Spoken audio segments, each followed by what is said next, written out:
Bienvenue à tous dans cette nouvelle émission Les Potins de Trail, présentée par Ludo Collet en association avec Vertical Sea, acteur majeur de la transformation durable du cadre de vie et de l'école de trail qui a pour slogan le trail pour tous et partout. Et comme les épisodes évoluent, nous sommes maintenant diffusés par Radio Mont-Blanc. Bonne écoute. 20 ans. Oui, 20 ans que je sillonne la planète trail francophone.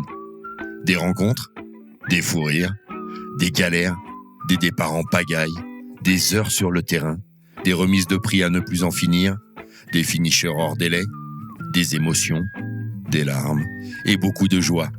Des in et surtout des off, des anecdotes, des commérages, des élites, des femmes d'élite, des collègues, des anonymes, les bénévoles, les organisateurs, les chronométreurs, les gars du son, les DJ, les photographes, les journalistes. Bienvenue dans Potins de Trail. Pour ce nouvel épisode de Potins de Trail, je suis très heureux de vous présenter une grande dame de ce sport. Bien sûr, vous la connaissez à côté de son mari. Elle aime se qualifier femme de l'ombre. Moi, je trouve qu'elle est tout sauf une femme de l'ombre. Vous allez la découvrir sur un format très rapide. Je vous présente Céline Margueron-Pommeret. Coucou Céline, je suis super content que tu m'accueilles chez toi.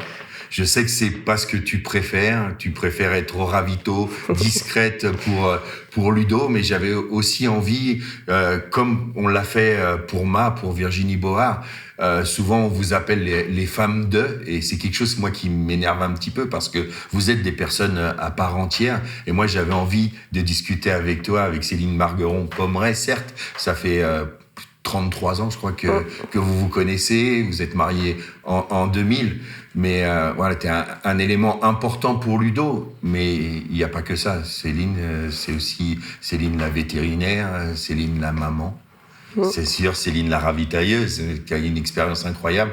En tout cas, je te remercie parce que je sais que t'aimes pas trop ça, t'aimes bien quand on discute en off tous les deux, mais pas devant des caméras. Je suis super honorée que tu aies pensé à moi. C'est très sympathique. Je suis très ravie de t'avoir à la maison. Ouais, moi aussi, je suis super content d'être chez vous. Et j'aimerais que, avant qu'on parle évidemment de petites anecdotes avec Ludo, des choses que tu as vécues dans le trail, j'aimerais que tu me parles de toi. C'est quoi, qu'est-ce qui t'a construit? Est-ce que tu faisais autant de sport que Ludo? On a vu dans son épisode que Ludo a démarré très tard. Toi, comment ça s'est passé? Moi, j'ai commencé à courir un peu après ma deuxième grossesse. Donc plutôt tardivement aussi. Ouais, tardivement. Bon, comme disait Ludo, au cross des collèges, tout ça, j'étais pas mauvaise non plus. Mes frères faisaient de l'athlé, moi j'avais pas eu l'occasion d'aller en faire. Mais en fait, pour partager quelque chose avec Ludo, et puis parce que j'aimais ça aussi, j'ai fait les petits parcours quand lui faisait les grands au début. Il avait pas besoin de moi pour le ravitailler, donc c'était différent. Puis après, j'ai commencé un peu à le ravitailler. Et puis aussi, je me suis associée au travail, donc j'ai dû plus travailler. Et avec les filles, j'arrivais plus à courir autant. Donc j'ai arrêté pendant un bon moment. Et puis après, j'ai réattaqué il y a 2 ans quand il m'a proposé de faire la diagonale avec lui. D'accord. Ouais, mais c'est déjà on avait un peu avancé dans l'âge, mais avant tes études de véto, est-ce que tu faisais du sport? Pas du tout. Les études de véto, c'est combien de temps? Combien de temps ça t'a pris, tout ça? C'est bac+5, donc après je suis sortie, on s'est mariés immédiatement, et puis... Et tu l'avais rencontré pendant Non, déjà avant, au lycée. Au lycée? Au lycée, on est sortis ensemble au lycée, et puis lui est parti à Grenoble, moi je suis partie à Turin pour mes études. Donc, à Turin? T'étais en Italie? Ouais, donc on se voyait que pendant les week-ends, mais on se voyait tous les week-ends. Et puis on faisait à l'époque de la planche à voile ensemble, du ski, surf l'hiver. Et puis, non, moi en sport, quand j'étais jeune, je faisais essentiellement du ski. Et puis voilà, puis après les études, c'est vrai que j'avais pas trop le temps de faire autre chose. Et puis non, la course à pied, c'est venu après.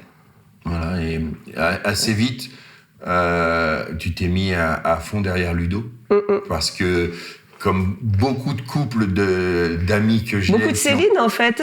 Et beaucoup de Céline, ouais. Céline Chorier, Céline de Clavry, voilà. Céline Dévaux de Marigny. Exactement. Voilà, c'est un métier de ravitailleuse. Ouais, j'ai beaucoup de Ludo, beaucoup de Céline et beaucoup de Seb.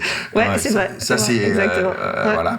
Et si on parle un petit peu de ravito, on a toujours dit, ouais, Ludo, de toute façon, c'est facile. Ludo, il prend que des gels. Ouais. C'est pas tout à fait vrai.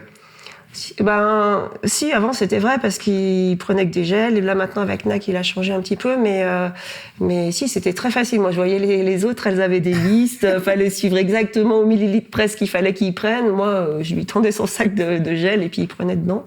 Donc c'était pas compliqué, mais c'est vrai qu'en fait au début, je courais les petits parcours, puis après, on s'est rendu compte que le niveau augmentant, si tu n'avais pas quelqu'un à l'assistance pour te ravitailler, tu perdais du temps par rapport aux autres. Et c'est pour ça que, à partir de 2008-2009, j'ai un peu pris cette casquette-là. Et puis voilà. Mais non, ouais, c'est quand je rigolais assez fort quand je voyais les autres filles ravitailler leurs copains. Et je me disais, puis compliqué leur truc. Moi, c'était simple. Mais voilà, après, Ludo, de toute manière, il arrive au ravitaillement, il parle pas, il part. Et puis, c'est... Ah oui, il n'y a pas de... Non, il y a très peu d'échanges. Bon, de toute manière, déjà dans la vie courante, il n'est pas bavard, mais alors en ravito, c'est encore pire. Mais voilà, quoi, mais c'est comme ça. Ah ouais, faut le piquer pour qu'il parle, quoi. C'est ça. Ouais. Faut aller chercher, creuser. Et du coup, donc, c'est une vérité. Mais c'est marrant parce que tout le monde le voit super convivial, qui parle à tout le monde et tout, mais en fait, c'est quelqu'un de super. Dans la vie, tous les jours, c'est quelqu'un de très... Pas très bavard, hein. Tu demandes à mes parents, ils ont toujours dit, mais il dit rien ce gars-là. Il a peur de tes beaux-parents? Non, il a pas peur de mes parents du tout. Depuis longtemps qu'il les connaît, tu parles, puis mes parents ils sont sympas, mais c'est vrai que, je sais pas. C'est vrai que c'est assez surprenant parce que moi je l'ai toujours vu hyper jovial, en soirée, mais c'est ça. Est un bout en train. Mais c'est ça, mais c'est deux personnes différentes, quoi. Dans la vie de tous les jours, et tu peux demander aux filles, hein, il est pas très bavard. Hein. Il est relou, en fait. Non, je vais pas dire ça, sinon j'aurais quitté avant. Mais... Ouais, puis quitter avant, il me semble que... Non, je le quitterai pas. Voilà.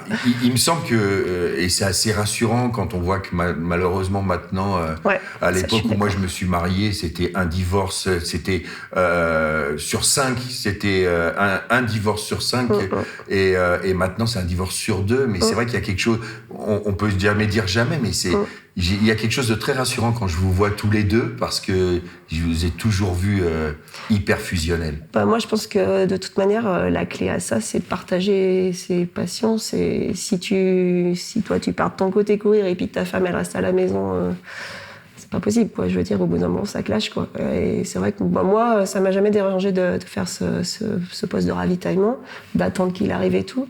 Et puis après, j'aime ça, quoi. Donc... on a toujours vécu ça avec mes frères quand ils faisaient leur athlé, j'allais les voir et tout, moi j'aime ça, quoi. Ouais, et puis il y a quand même Laura et Léa. Bah ouais, c'est pareil, c'est un partage en famille, quoi, je veux dire. Bon, alors il y a eu la période où elles étaient ados, où là elles avaient vachement moins envie de venir avec nous, mais quand elles étaient jeunes, ça se passait super bien, et puis maintenant, elles adorent venir voir leur papa, l'encourager. Donc non, oui, c'est une histoire familiale, de toute manière. Ouais, ça a toujours été quasiment tout le temps. Léa n'était pas là à l'arrivée en 2016, c'était Laura. Alors ça, ne lui en parle pas parce que c'est son grand regret, mais ouais. Ah oui. Ouais, vous y êtes.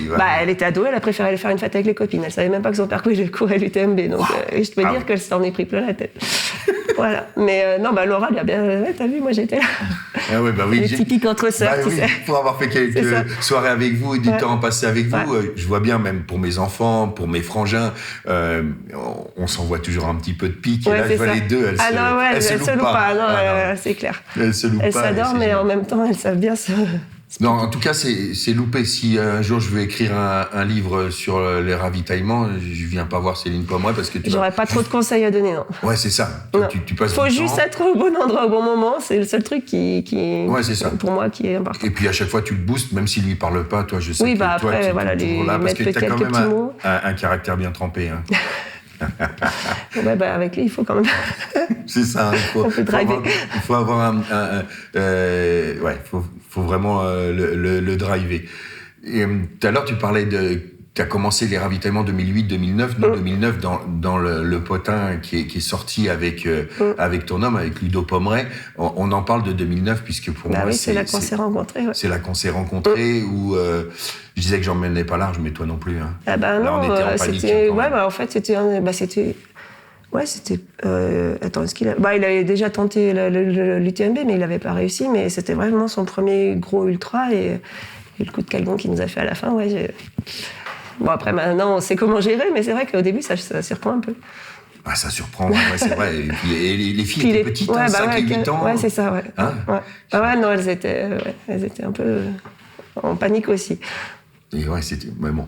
Mais ça nous a permis, une nouvelle fois, de pouvoir commencer une belle histoire. On est en 2024 et proche de l'année 2025 et on est toujours ensemble. Et c'est toujours toi que j'appelle quand j'ai un problème sur la course. Même à minuit, quand il n'arrive pas.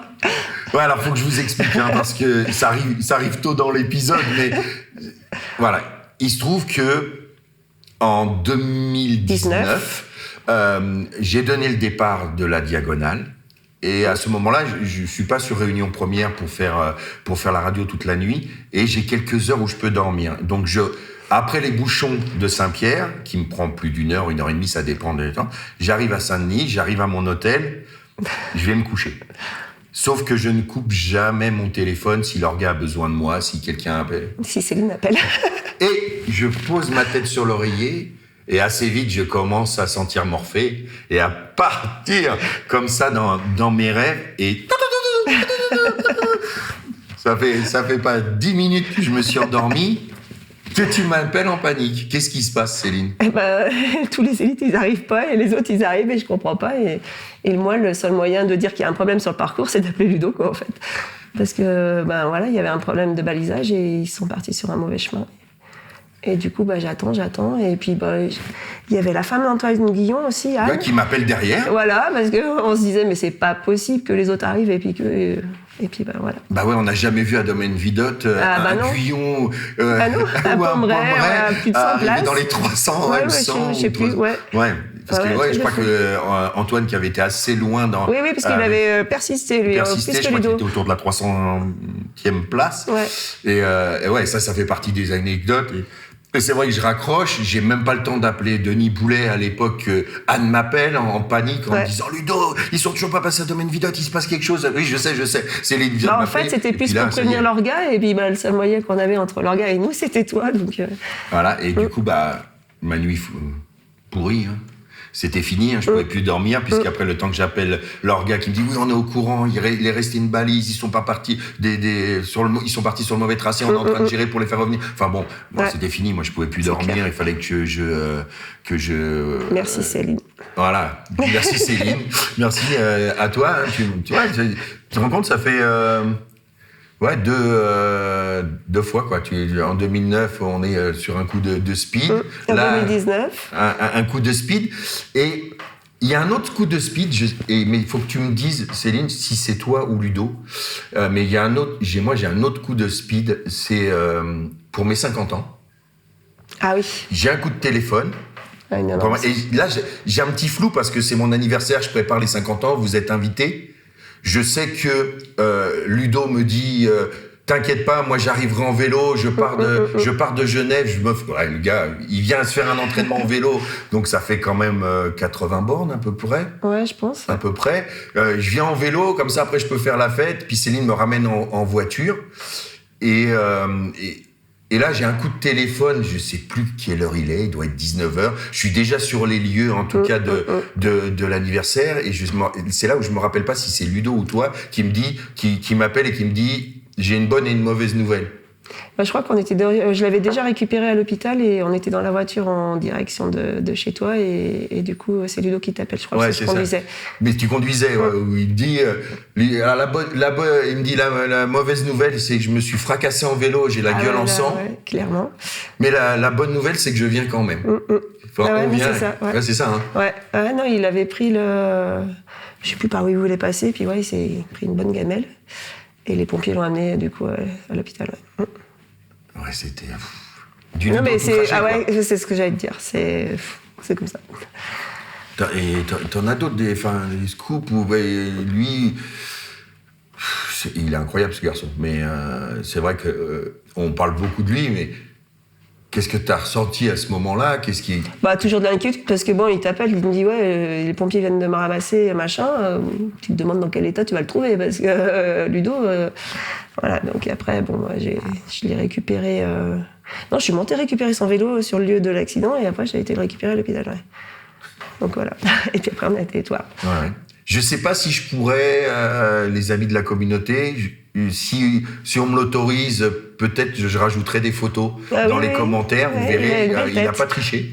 Si Ludo et Céline me l'autorisent, je vous les mettrai en commentaire de l'épisode. Vous verrez qu'il s'est bien allumé. Ouais, puis il a été faire la fête quand même. Voilà, c'est ça, c'est que vous étiez quand même là. Vous m'avez pas lâché, vous étiez là, mes 50 ans, ça m'a fait plaisir. Ça m'a touché, malgré les blessures. Il était hors de question que vous ne veniez pas, alors que moi, j'aurais très très bien compris, parce que sa tête était bien abîmée. Oui, c'est sûr. Pas très beau à voir le soir. Voilà. Et donc, mais c'est, comme tu dis, c'est un carafon. Ouais. C'est un carafon. Des incidents comme ça, on en a eu pas mal, ouais. Parce que Ludo, le coléreux en voiture et qui se fait frapper par un... Ça, vous ne connaissez pas non plus. Il est très nerveux en voiture. Et, donc, il s'est déjà fait bien esquinter aussi la figure. Il peut se battre, quoi. Ouais. Il peut se battre. Mais ça, il tire ça à son papa. Hein. En voiture, c'est quelqu'un de... Plusieurs fois, j'ai dû le calmer parce qu'on a eu peur. Hein. Le gars qui sort avec la batte de baseball ou... Non, il y a des trucs pas mal. Tu peux demander aux filles, en voiture, c'est quelque chose. Ah ouais, c'est un son bien. Ah ouais, terrible. Après, une autre fois aussi, un bon accident un 31 décembre où pareil, il y avait un bon bout de viande en surf, ça c'était sur un caillou. Un bon bout de viande, mais on a fait la fête le soir quand même, mais il avait une tête hippopotame. Voilà, des trucs comme ça. Et toi, ça te fait rire? Toi, tu le connais, toi, t'aimes ça? Comment tu vis tout ça? Moi, comment je vis comme ça? Je m'adapte. Non, j'ai l'habitude. Ouais. Et Ludo, t'as fait beaucoup pour lui, tu continues à faire beaucoup parce que c'est important, et il nous l'a dit dans l'épisode, il a besoin de sa famille quand il va loin dans la douleur, il a besoin que vous soyez là. Mais il a été, il y a 2 ans, il a été aussi là pour toi. Oui. Et j'imagine qu'est-ce que tu as ressenti pendant tout ce parcours de la diagonale qui est quand même folle, longue, dure, difficile, et d'avoir Ludo qui passe de l'autre côté, c'est lui ton ravitailleur, c'est lui le conseilleur, c'est lui qui est là pour t'emmener au bout. Alors en fait, l'histoire de la diagonale, c'est qu'en 2009, quand je courais un peu, lui s'était inscrit, puis je lui avais dit comme ça, je me rappelle, on était chez mes parents, je lui ai dit, tu crois que moi je pourrais faire ça? Puis il m'avait dit oui. Puis ça s'est pas fait cette année-là, et puis du coup après, comme je te disais, je me suis associée, j'ai plus trop couru, j'ai pu préparer ça. Et donc il y a 2 ans, en 2022, le 21 janvier, le jour de mon anniversaire, j'ai eu un petit papier avec un carré, c'était un rébus. Et puis donc, il m'a fait une diagonale sur le cahier, et puis il a écrit A2 en dessous. Puis au début, je n'ai pas trop tité, puis quand j'ai compris, du coup, là, c'est vrai que ça m'a ému, j'ai versé ma petite larme, c'était peut-être un des plus beaux cadeaux que j'ai eu. Et puis, du coup, on s'est entraîné pour ça. Puis il y a eu la première étape, première diagonale qui ne s'est pas terminée correctement, mais qui, par contre, pour moi, a été déjà... moi, j'ai adoré. Ouais. J'ai adoré. Dis-moi, tu te rappelles, t'étais blessé? En fait, au 90e kilomètre, j'ai commencé à avoir 2 tendinites aux 2 releveurs. Et du coup, j'ai avancé comme un Playmobil à la fin, donc c'était plus la peine. Mais tu sais qu'à cette diagonale-là, il était blessé, lui, avant de partir, au tendon d'Achille. Et du coup, je peux te dire que pendant 40 km, j'ai ruminé dans ma tête en me disant, bon, c'est moi qui vais lui dire j'abandonne, et c'est lui qui est blessé depuis le début, en fait. Donc c'est pour ça que j'ai essayé d'aller au bout, mais j'ai vraiment pas réussi. Et après, coup, il me dit qu'il était finalement content qu'on arrête parce qu'il souffrait depuis le début. Donc il m'a dit ça. C'est beau l'amour. Ouais, c'est ça. Non, mais vraiment, mais je sais qu'il souffrait tous les coureurs. Il me disait, mais Ludo, tu boites. Je l'entendais systématiquement. Et du coup, on a fait 130 km et franchement, moi, c'était magnifique, quoi. J'ai adoré, même si c'était dans la douleur, j'ai vraiment adoré. J'ai adoré. Et l'année d'après, du coup, il m'a proposé de la faire et c'est vrai que j'avais peur que finalement, même si j'avais pas été au bout la première fois, ça se passe encore plus mal et que là, j'ai un moins bon souvenir. Et puis non, finalement, arrivé au 130e kilomètre, on l'a passé, celui-là, et puis on est allé au bout. Et je voyais bien que c'était difficile pour lui parce que 39 heures de course, il avait jamais fait ça. Et puis c'était long. Et sur le chemin des Anglais, je le voyais qui se posait sur des cailloux, qui m'attendait, qui me laissait avancer, qui me reprenait. Donc je voyais que c'était long pour lui, c'est sûr. Mais bon, ça a été un moment juste énorme, quoi. J'ai adoré. Et puis c'est vrai que partager ça avec Ludo, moi j'espère le refaire. J'espère que mes genoux vont se remettre et qu'on va pouvoir repartir sur d'autres aventures comme ça. Maintenant qu'on va arrêter de travailler. Ouais, c'est ça. Maintenant il l'a annoncé aussi dans l'épisode, vous avez travaillé dur pour ça. Tu as travaillé de nombreuses années. Tu as réussi et félicitations avec ta clinique. Voilà, maintenant tu as revendu tes parts ou tu vas revendre tes parts et tu vas pouvoir passer plus de temps. Du coup, c'est quoi ton objectif perso?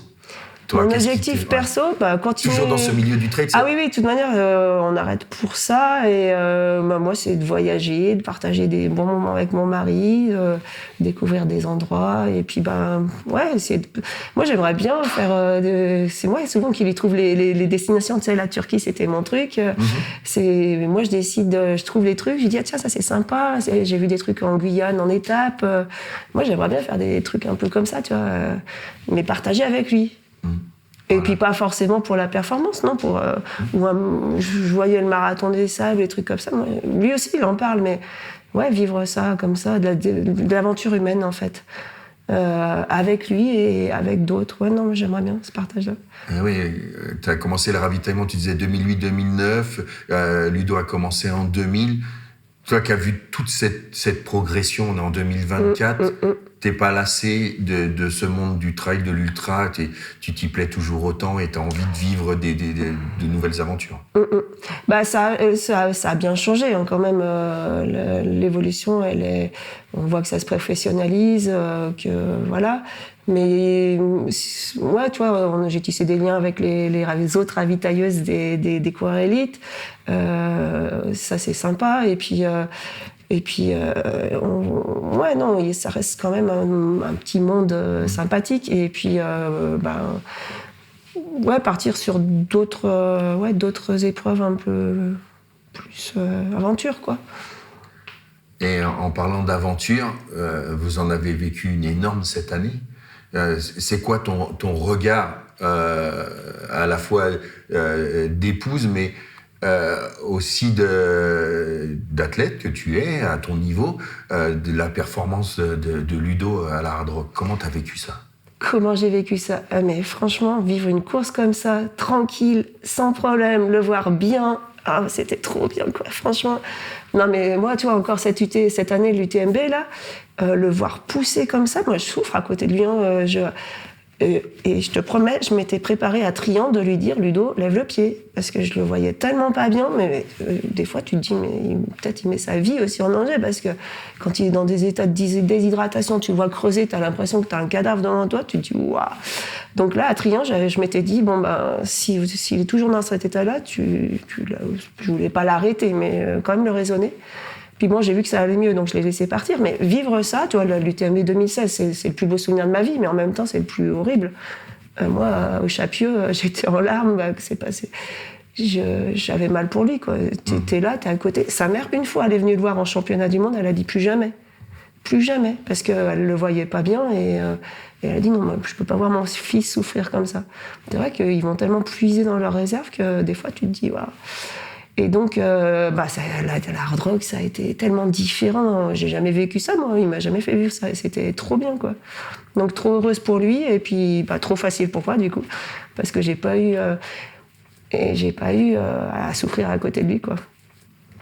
Et puis, voilà, alors il voulait pas avoir les temps de passage, tout ça, mais à la fin, j'ai dit aux autres, là, maintenant, il reste plus qu'une portion, il faut qu'on lui dise qu'il a un record à aller chercher, parce que gagner cette Hard Rock, oui, c'est un fait, mais c'est pas le niveau de l'UTMB en termes de présence d'élite, quoi. Donc, par contre, gagner la Hard Rock avec un temps meilleur que Kilian, et alors que sur ce temps-là, il s'était quand même fighté avec François, c'était quand même beau. Ouais, c'est clair, c'est même super. Ouais. Oui, donc c'est pour ça que là, je leur ai dit, maintenant, là, il faut qu'il sache qu'il a un temps à aller chercher, quoi. Génial. Bah ouais. Non, J'aurais aimé, on franchement, regardait, bien sûr, tout le monde en était... Moi, j'attendais que dès qu'il y ait des captations, dès que vous mettiez des images, pour essayer de suivre au maximum. Ah oui, parce que c'est pas le suivi de l'UTM, mais on est bien d'accord. Non, non, mais c'est différent. Ouais. Et waouh, et à chaque fois, bon, après, oui, j'ai versé ma larme, bien sûr, derrière mon téléphone. Forcément, après, chez moi, c'est pas très compliqué. mais ouais, c'était fou. Ouais. Et du coup, voilà, c'est un moment historique, mais est-ce que dans Potin, on aime bien raconter en général un bon et un mauvais moment que tu as pu vivre dans ce sport, toi à titre perso ou vous deux, voilà. Qu'est-ce qui te vient en tête? Déjà, commençons par le mauvais moment, comme ça après c'est passé. Bah, en fait, de manière contradictoire, ça va être le même moment en fait. Et c'est l'UTMB 2016. Où on était au fond du trou tous à 50 km. 52e, au Chapieux, ouais. Parce qu'en fait, cette course-là, il n'y avait pas François, il n'y avait pas Kylian, et il faisait beau. Parce que toutes les épreuves d'avant, c'était minable ce qu'il avait fait. Et du coup, moi, j'avais un espoir comme toi, qu'il fasse quelque chose. Et je le lui avais dit. Et du coup, de le voir au Contamine vraiment pas bien, bah, du coup, tu t'effondres, quoi. Tu te dis, bah, il s'est préparé toute l'année pour ça, et encore une fois, ça va pas passer. Et du coup, bah, là, on était tous au fond du trou, et lui le premier. Et après il gagne, voilà, quoi. Voilà, il a gagné. Et ça, c'est le meilleur moment. C'était fou. Donc, c'est la même course, le meilleur souvenir et le moins bon. Et le moins bon. 2016. Ouais, 2016. Ce grand moment, ouais. Et pourtant, et Dieu sait, là maintenant, il y a quand même... il a gagné avec Daniel Young, il a gagné le Grand Raid de La Réunion, il a gagné la Hard Rock. Ouais, puis c'est après sa première victoire aussi, donc voilà. Mais la Hard Rock, c'est merveilleux ce qu'il a fait, mais pour moi, c'est un cran en dessous. C'est pas que c'est un cran en dessous, mais du fait qu'il y a ce niveau qui est moins élevé... oui, c'est bien de la gagner. Oui, il a été chercher un temps. Voilà, c'est pour ça qu'il fallait qu'il aille le chercher. Oui, il a cherché un temps. C'était important. Là, au moment où on tourne ce potin, parce que là, c'est la communauté qui nous écoute, on se raconte beaucoup de choses, on est à 2 heures d'une course qui va être lancée pour fêter justement cette Hard Rock. Cette Hard Rock où il y a une course, cette saison entière. Et cette saison entière avec cette belle 5e place à l'UTMB. On va, bien sûr, j'ai ma famille qui est là avec moi et qui enregistre. Ils vont aller courir tout à l'heure. Il y a un 5 et un 5 km et un 14 km. Puis derrière, on va lui faire des surprises à Ludo et puis on va faire la fête, surtout tous ensemble comme on aime. Et puis il a ouvert cette soirée à des anonymes qu'on va découvrir nous ce soir. C'est pas prévu du tout. Je sais que je te prends un peu de cours, Céline, mais Ludo, il va le regarder cet épisode. Si tu veux regarder la caméra qui est juste là, et qu'est-ce que tu as envie de lui dire?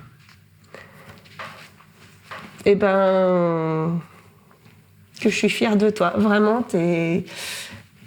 Bon, sinon je vais pleurer. C'est pas grave. Mais... Non, mais ouais, t'es une personne que j'admire et c'est pour ça que je t'aime. Voilà.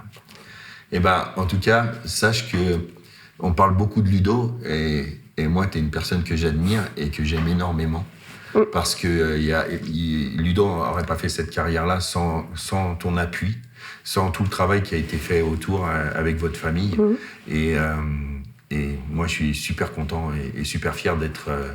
faire partie de tes amis. De la famille. Et faire partie de la famille, ouais, ça me touche. Et continuer à être qui tu es et profiter. Maintenant, cours un peu plus aussi pour toi. Tu as fait le travail, tu as bossé dur pour ça, tu as beaucoup accompagné Ludo. Et Ludo t'a accompagné, mais j'ai hâte de t'accueillir aussi toute seule là sur différentes courses parce que tu le mérites. Et merci encore une fois d'avoir accepté d'être là dans les potins. Je sais que c'est pas ton truc, mais... la femme de l'ombre, ça me va bien, moi aussi. Ouais, je sais, mais toi, ça te va bien, mais on dit souvent la femme de ou l'homme de, et il n'y a pas que ça. C'est des personnes à part entière qui qui font que voilà. C'est un équilibre. Ouais, exactement. Et merci pour ce que vous dégagez tous les quatre. Continuez en tout cas. Ludo fait les choses à l'envers, comme toi. Il va devenir professionnel après. Ouais, c'est ça. On a fait tout de travers, mais c'est peut-être une solution aussi. Mais c'est juste magnifique. Vous êtes un exemple de tous les deux et de réussite, et ça fait du bien. En tout cas, merci Céline. Merci Ludo. Merci d'avoir écouté les Potins de Trail présentés par Ludo Collet, à nos partenaires Vertical Sea et l'école de trail pour leur confiance, à Mathieu Fourichamp pour la réalisation du logo, à Aurélien et Sandy Collet pour la partie technique, à Livio Boulanger pour le mix de ces épisodes, et à notre nouveau diffuseur Radio Mont Blanc et à tous les intervenants de la saison 1. À très vite pour de nouveaux potins.